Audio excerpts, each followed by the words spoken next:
Очередной обзор. Ножи якутского типа.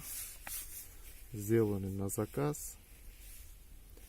Одному человеку все поедет. Так, ножная кожа. Дренажное отверстие. Нож сидит нормально, мягко. Так. Такой клиночек.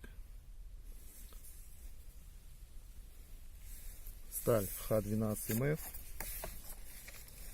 Сразу так по заточке нож заточен.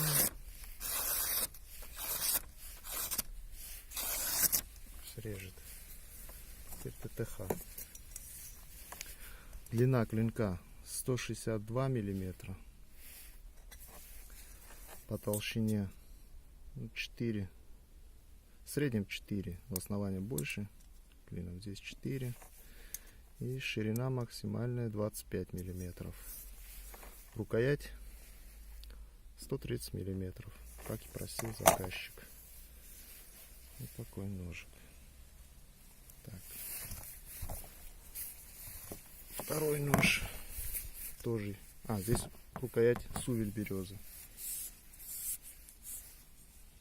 Второй нож тоже ножный, кожа, дренажное отверстие. Сидит плотненько.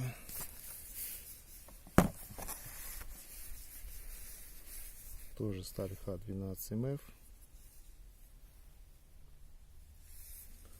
Рукоять кап клена. Пропитан все. Несколько, 3 или 4 слоя. Масло Даниш. Ой, тиковое Даниш. Даниш едет. Пока еще не доехал. Да, все на чопиках традиционно. Здесь на чопике. Чопики дубовые. Так, нож тоже заточен. Это такая вышняя. Длина клинка 153 миллиметра. Заказчик просил оба 160, но вот так получилось.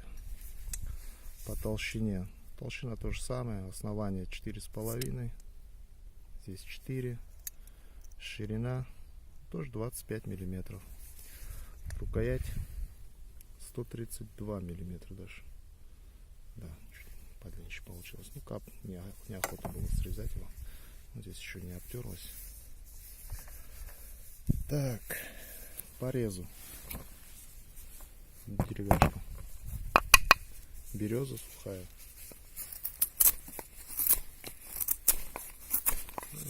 Режет хорошо прям.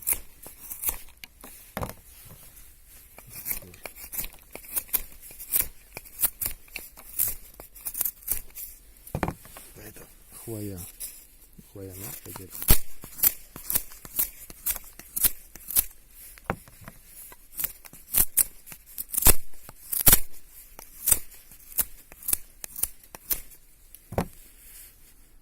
Спуски.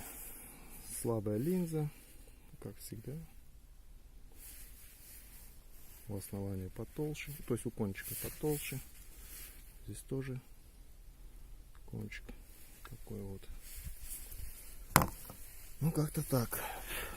Нож едет в Сибирь. Сейчас точно город не помню. Вернее, еще не знаю, наверное. Оба ножа едут в Сибирь. Подвес свободный. На узелках. Все.